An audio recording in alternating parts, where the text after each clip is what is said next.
우리가 하나님의 말씀에 깊이 뿌리를 내리지 않으면 바람에 나는 겨처럼 세상의 소식, 세상의 소리들에 흔들려서 바람에 나는 겨처럼 흔들리며 살 수밖에 없습니다. 그래서 예배에 관한 예배관, 기도에 관한 기도관, 또 삶의 가치관을 분명히 해야 거기에 기준에서 흔들리지 않고 우리가 살아갈 수 있습니다. 저는 내일 지구가 멸망한다 해도 오늘이 주일이면 저는 여기 와서 예배드리다가 치유를 맞을 것입니다. 제가 예수를 만나고 나서 처음에 결단한 겁니다. 그렇지만 저는 코로나19로 인해서 교회 나오지 못하는 분들에 대해서 절대 정죄하지 않습니다. 본인들의 다 신앙이기 때문입니다. 제가 강조하고 싶은 것은 무엇이냐면 신앙은 성경의 가치를 분명히 갖고 우리가 믿음 생활해야 한다는 것입니다. 그렇지 않으면 사람들의 말소리, 세상의 소리에 흔들리면서 우리가 상황과 문제에 흔들리면서 살 수밖에 없습니다. 그러다 보면 끝나는 것입니다. 오늘 이 말씀 중심에서 고상한 동정심, 그 연민의 정에 대하여 라는 제목으로 산상수 5번째 하나님 말씀 증거하겠습니다.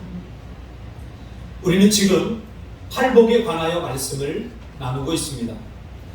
예수님이 말씀한 이 팔복에 대한 단어를 해석하고 이해하는 것이 정말 중요합니다. 왜냐하면 예수님이 말씀하신 이 단어들은 일반적인 배경 위에서, 일반적인 문학적인 배경 위에서 이해하면 안 되는 단어들이기 때문에 반드시 해석이 필요합니다. 우리가 한문을 해보면 같은 단어라도, 우리나라 같은 단어라도 이 단어가 철학적 배경에서 쓰일 때, 혹은 문학적 배경에서 쓰일 때, 혹은 과학적 배경에서 쓰일 때 우리가 늘 같은 용어를 사용하고 같은 말이라고 할지라도 각각 해석하는 뉘앙스가 다릅니다. 그래서 우리가 세 번째 살펴본 온유함에 대해서 우리가 살펴봤죠. 온유한 자는 복이 있다. 왜냐하면 그 땅을 기업으로 주실 것이기 때문에 라고 이야기했지만, 우리가 생각하는 것처럼 이 온유함이란 말은 성품적이고 인격적이고 정서적인 측면에서 이해하면 안 된다고 제가 말씀을 드렸습니다. 여기서 말하는 온유함은 무엇을 염두에 두고 말하느냐 하면 인생의 어떤 순간에도 하나님을 끝까지 믿고 기다려주는 것을 온유함으로 표현했다라고 말했습니다. 그래서 가나안 이야기를 제가 했어요. 가나안. 온유한 자들이 가나안 땅을 얻게 되죠. 여기서 온유함이란 뭐냐? 그래서 온유함이라고 하는 것은 끝까지 하나님의 약속을 저버리지 않은 사람들. 그래서 여호수아 갈렙만 가나안 땅에 들어갔어요. 하나님과 약속했던 1세대들은 광야에서 다 죽었어요. 다 죽었어요. 왜요? 온유하지 못해서 그런 거예요.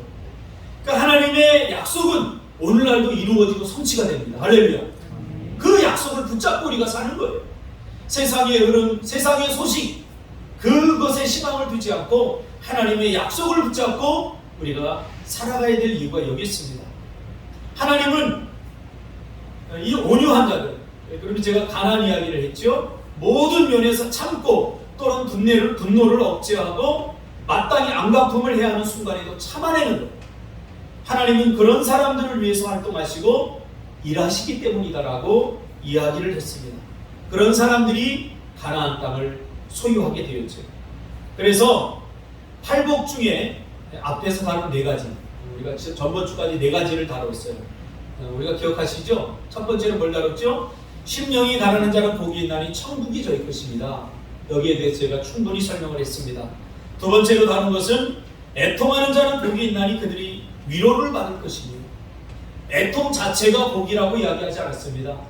애통이 이유가 되어서 우리가 하나님께 나올 수 있는 자들, 그러한 자들이 복되다라고 이야기했습니다. 하나님의 위로가 있다면 우리는 충분히 애통해야 됩니다. 울고 불고 하나님 앞에 나아가야 됩니다. 그런 자들만이 하나님의 위로를 받을 수 있는 자들이다.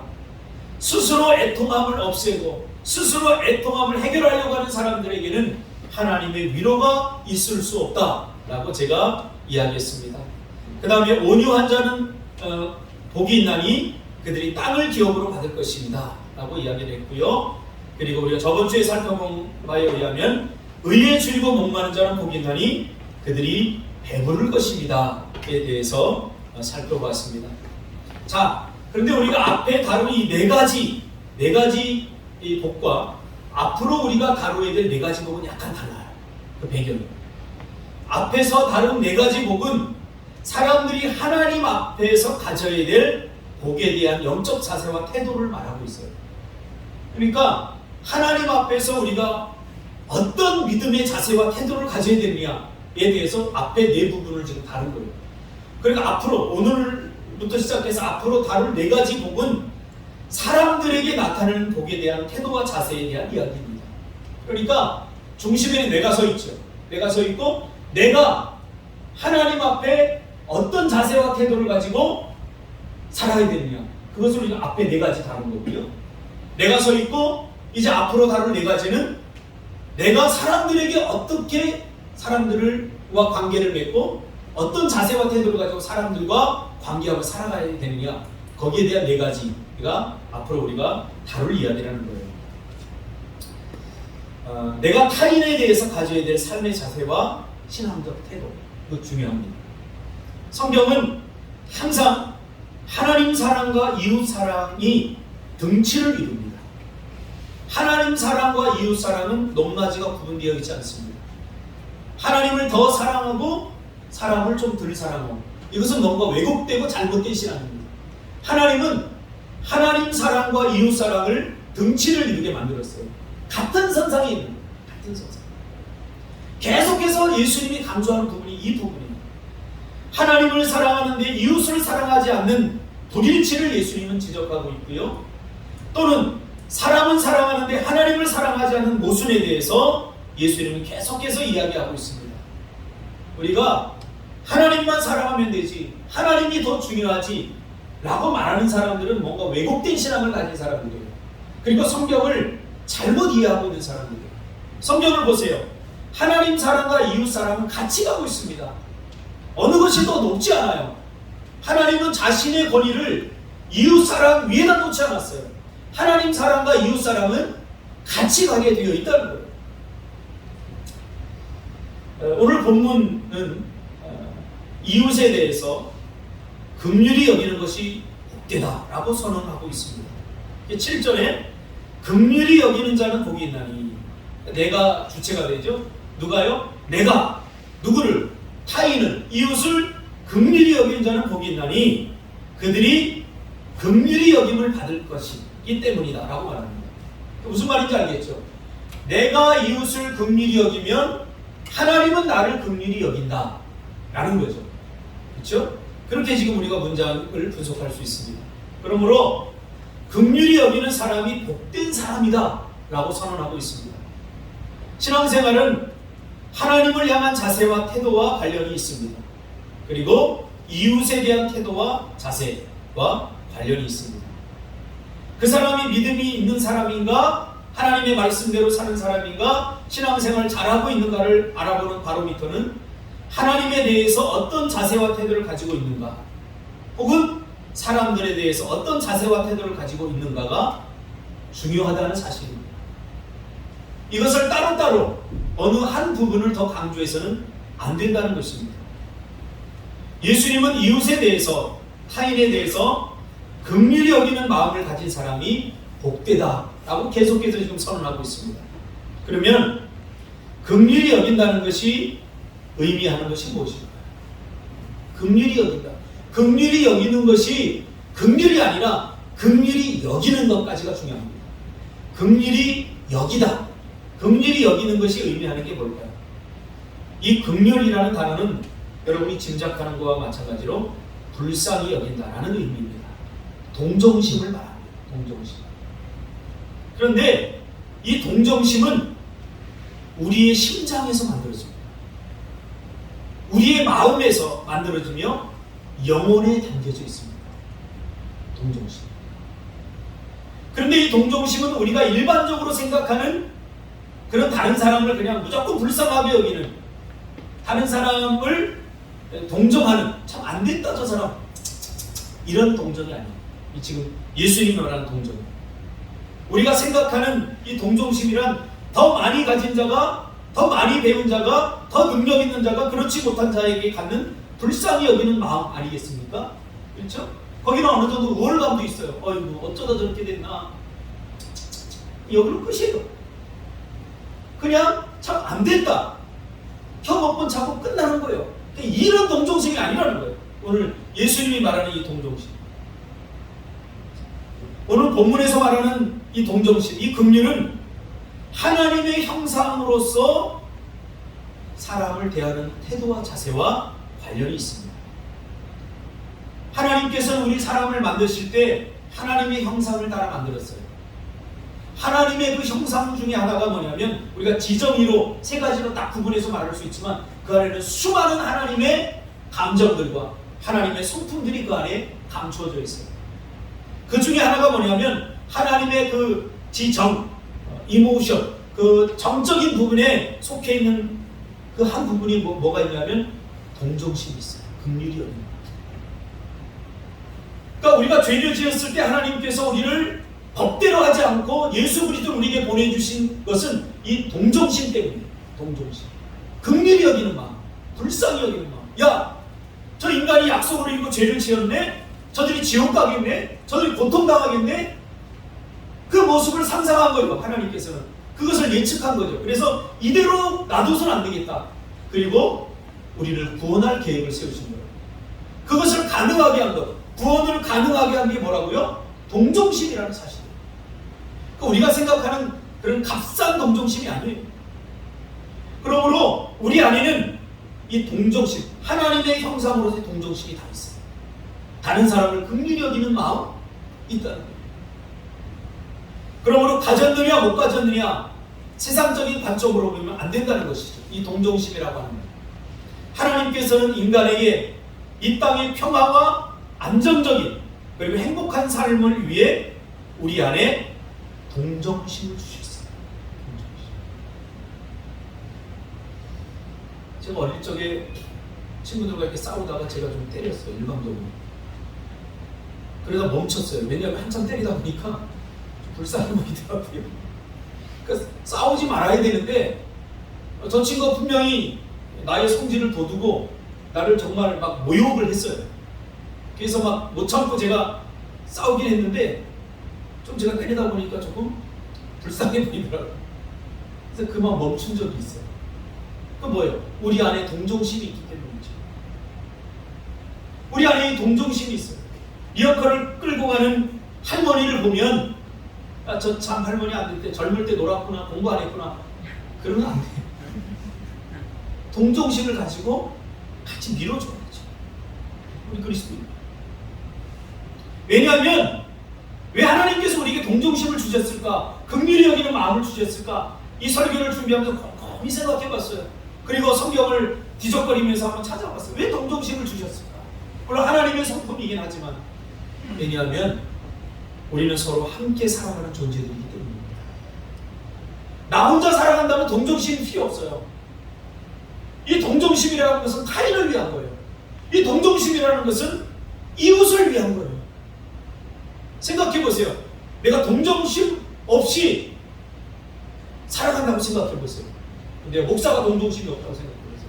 여러분 새벽기도 안 나면 다 죽었어요. 풀 안 내면요 손목을 다 잘라버려요. 동정심이 없다고 생각해 보세요. 그러나 내 마음 안에는 동정심이 있어요. 아이고 피곤하구나 얘들 회사 생활하느라고 얼마나 고달플까. 그냥 내가 시간이 조금 있으니까. 물론 노는 건 아닙니다. 저는 목사가 노는 사람이라고 착각하는 사람들은 큰 실수예요. 절대 놀지 않습니다. 내가 그래도 시간이 자유로우니까 내가 풀 한 번 더 뽑자. 동정심 때문에 준석이가 좀 살아가고 있는 거야. 나의 동정. 그렇지 않으면 니네 집 안마다 농약을 확 풀어버리는 거야. 농약을 풀어버리는 거야. 이거 뭐 잔디 보기만 좋지 막 우리 집 잔디 막 사진 찍어서 보내지 풀 한 포기 안 뽑는데 내가 그 열받을 수 있겠어요? 농약을 풀어서 다 죽여버리고 세멘트를 깔아버리지. 저희 안에 동정심이 있다는 거예요. 우리 안에는 다 동정심이 있어요. 부모들 안에도 다 동정심이 있어요. 불쌍히 여기는 마음이 있다고요. 그래서 우리가 살아가는 거예요. 부모 안에도 동정심이 있어요. 우리는 서로 함께 살아가야 되는 존재들이기 때문에 하나님께서 우리 안에 동정심을 주셨다. 가장 큰 문제는 자기만 생각하고 자기 혼자 살려고 하는 발버둥 치는 사람들입니다. 그런 사람들에게 동정심을 찾을 수 없어요.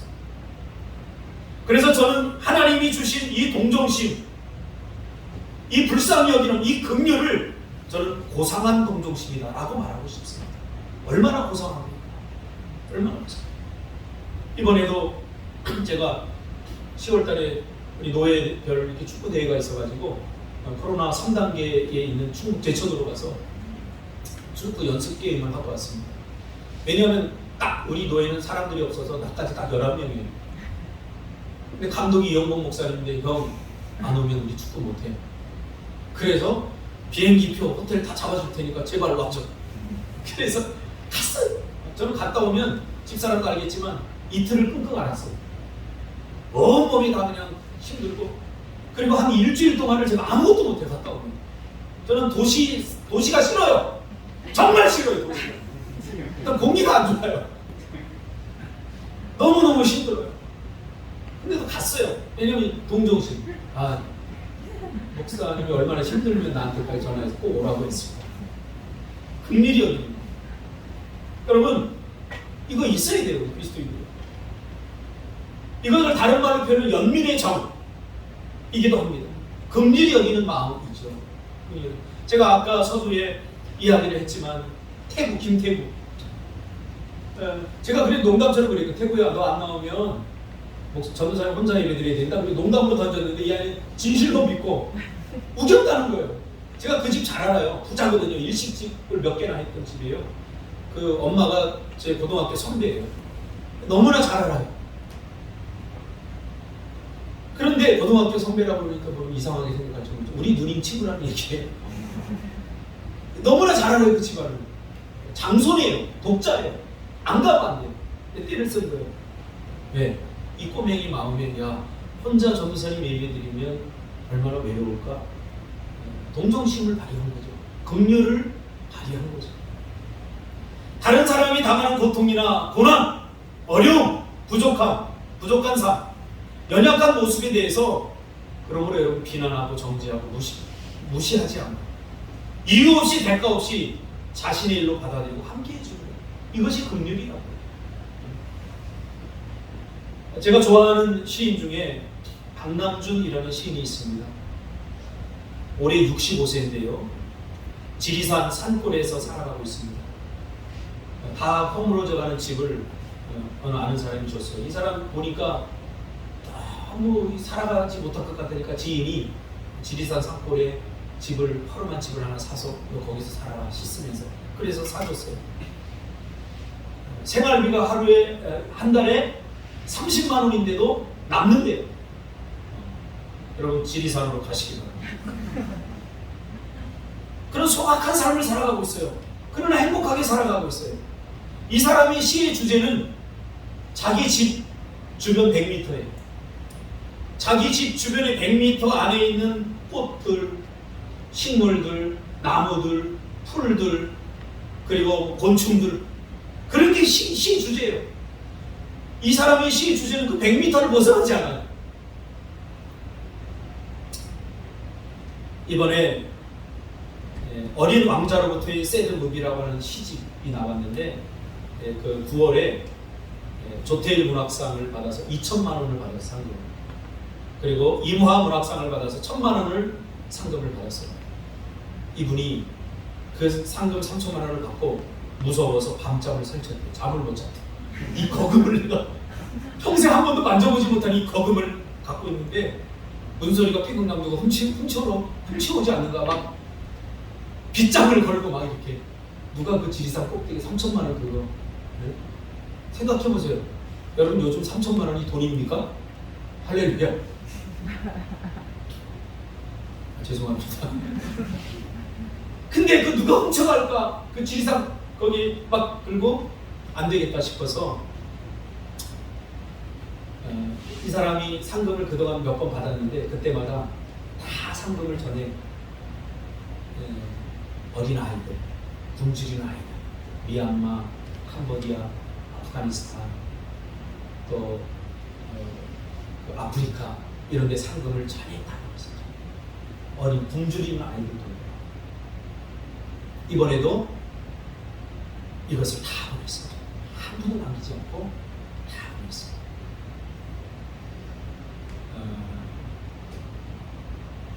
이분을 제가 시를 읽을 때마다 그런 마음이 들어요. 야, 이분은 참 긍휼이 가득한 사람입니다. 한 번은 친구들하고 이렇게 술을 마시면서 시에 대해서 이야기하다가 친구들이 막 싸워요. 지네들끼리 막 시에 대해서 막 이야기하고 싸우니까 저쪽 구석에 가서 남자예요? 그러니까 울었는데 싸우지 마! 싸우지 마! 그러니까 친구들이 싸우는 그 모습이 너무나 가슴이 아픈 거죠. 이 어떤 분인지 알겠죠? 이분은 집 앞마당에 있는 프랑포기도 함부로 밟지 않습니다. 긍휼히 여기는 여러분, 세상 사람들도 하나님의 형상을 따라 지음받은 하나님의 백성들 안에 이 긍휼히 여기는 마음이 있는데 오늘날 우리 그리스도인들 마음 안에 이 긍휼히 여기는 마음이 있는가? 우리 한번 자신들을 돌아볼 필요가 있습니다. 그는 세상을 사는 건 누군가에게 신세지는 일이라고 철석같이 믿는 사람입니다. 그래서 그 한없이 긍휼의 마음으로 베풀면서도 나는 신세를 갖고 있다라고 생각을 하고 있어요. 생각해 보세요. 여러분이 잘나서 지금 여기까지 온 줄 아세요? 다 신세지. 부모의 신세를 졌고 스승들의 신세를 졌고 누군가의 신세를 잘 졌고 저는 인우 집사 볼 때마다 부러워요. 어떻게 저렇게 잘생겼지? 아니. 보니까 엄마가 있거든요. 엄마의 원판을 빌려온 거예요. 신세 안 진 게 없어요. 다 신세 지고 살아요. 신세 안 진 것처럼 우리가 사는 거예요. 이게 긍휼의 마음이 없어서요. 인생은 항상 우리에게 어려움을 분주하게 실어나갑니다. 자고 일어나면 또 어려운 일이 생기고 또 하나 해결하면 또 어려운 일이 생기고 분주하게 우리에게 어렵고 근심되고 염려되는 일들을 실어나갑니다. 그래서 고통과 불행, 염려, 걱정이 끊일 날이 없습니다. 그런 세상에서 서로 상대방을 긍휼히 여기고 인생의 고비고비마다 동료의식을 발휘해준다면 얼마나 좋을까요? 얼마나 좋을까요?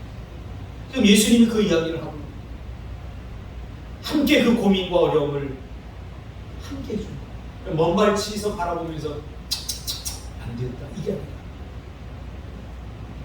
누가 들짐을 지고 힘겹게 언덕길로 올라가면 단을 못 들어주더라도 반이라도 나눠서 들어주는 지금 성경이 그 이야기 하고 있지 않습니까? 함께 동참해주는 사람, 이 사람이 복되다. 나도 그런 사람을 긍휼히 여기겠다 라고 지금 예수님이 말하고 있어요. 우리는 다른 사람이 당하는 고통과 아픔에 자비심을 베풀 여유가 없습니다. 다른 사람이 좌절하고 고통당하면 오히려 나에게 기회가 주어졌다고, 자신이 갈 길이 더 쉬워졌다고 회제를 부르고 있는 그런 경쟁사회에 우리가 살아가고 있습니다. 그렇지 않습니까? 정말 다른 사람의 실패, 다른 사람의 쓰러짐을 염려해주고 걱정해주는 거예요. 세상은 절대 그렇지 않습니다. 지연 집사님, 권찰님 회사 그만두고 보세요. 다 쾌재를 부를 거예요. 야, 제가 어떻게 먹고 살려고 그만두냐? 그렇게 걱정해주는 사람은 준석이밖에 없어요. 아무도 염려해주고 걱정해주지 않아요. 그러니 이 세상이 힘든 거예요. 살기가 힘든 거예요. 연대의식이 없고 동료의식이 없습니다. 예전에 저 어릴 적만 해도요, 잔치는 동네 잔치였고 어려움을 당하면 모든 동네 사람들이 다 나가서 장례 다 치러주고 길 닿지 않은 길 전부 다 삽 들고 나가서 세멘트로 포장해주고 다 함께 했어요. 얼마나 행복한지. 우리 교회 개척 초기에 다 그랬지 않습니까? 그렇죠? 우리 다 같이 함께 모여서 미얀마 가려고 종이접기, 현선 집사로 가서 종이접기 갖고 오면 가방접기 갖고 오면 다 같이 가방을 접고 다 같이 비용을 마련하려고 얼마나 행복했습니까? 지금은 그때보다 훨씬 풍성해지고 많은 것들로 채워졌지만 그때 감동은 없습니다. 그때 감동은 없습니다. 왜? 우리 안에 긍휼히 여기는 마음이 점점 사라져요.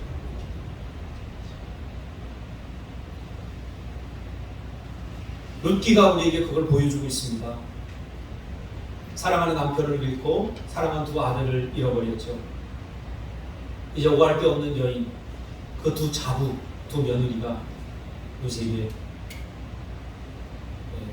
나오미에게 고백하죠. 당신이 가는 곳에 내가 가서 가고 당신이 죽는 곳에 내가 죽겠습니다. 결국 오르반은 떠나지만 룻은 끝까지 붙쫓았더라. 목요일날 극동강 설교 이번 주에 한 부분입니다.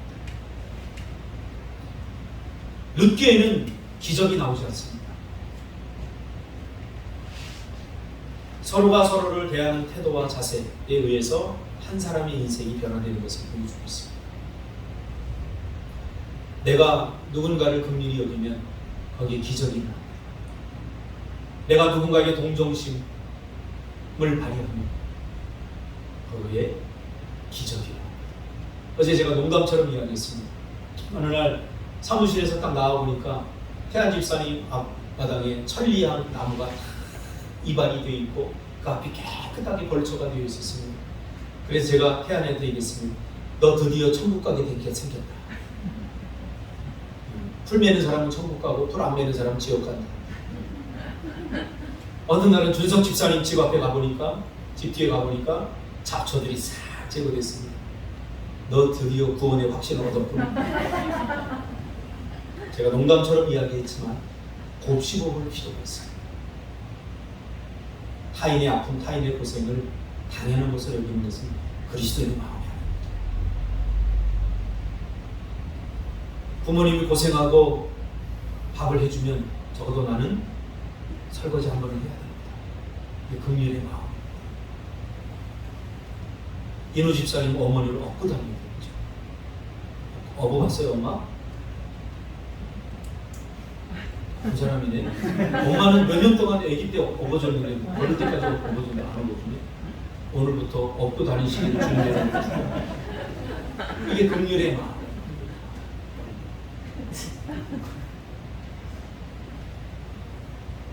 우리가 타인을 동정심을 갖고 대해야 하나님으로부터 긍휼히 여김을 받는 조건이 아니라는 거예요.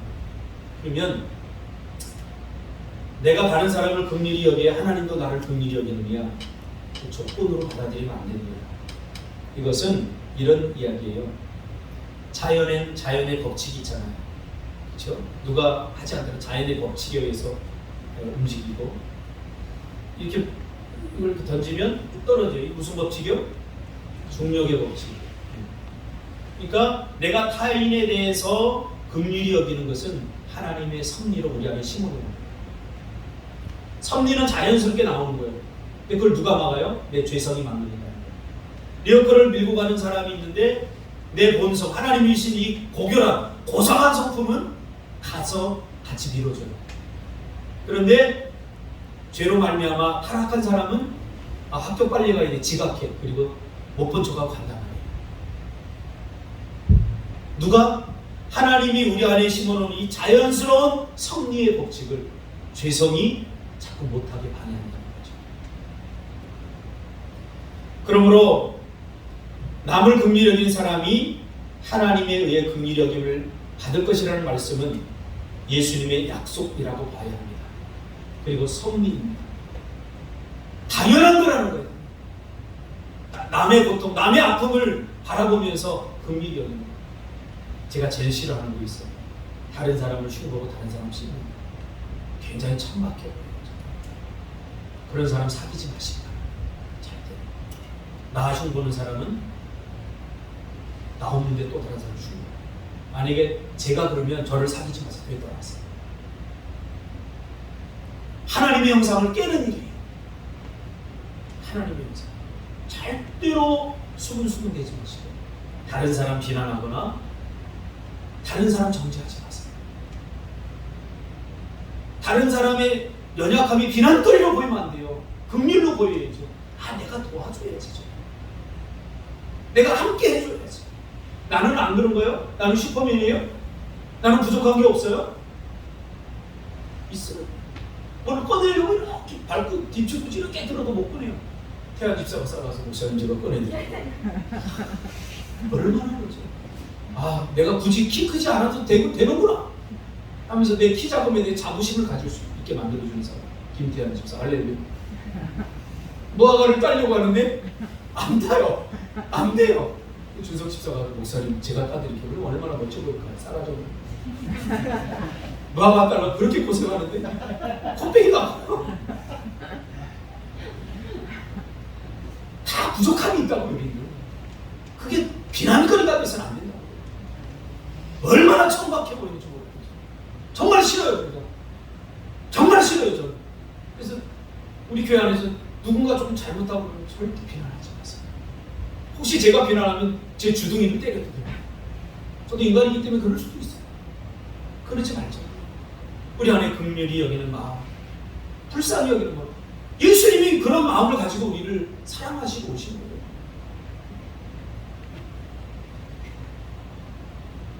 긍휼히 여기는 마음, 동정심, 이걸 갖고 우리가 살아갈 때 우리 공동체가 행복해질 줄 믿습니다.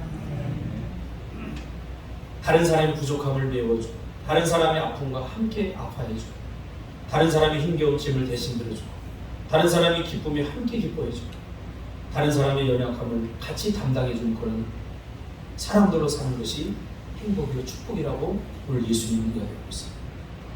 이것이 바로 고상한 동정심이고 거룩한 연민의 정임을 잊지 않았으면 좋겠습니다.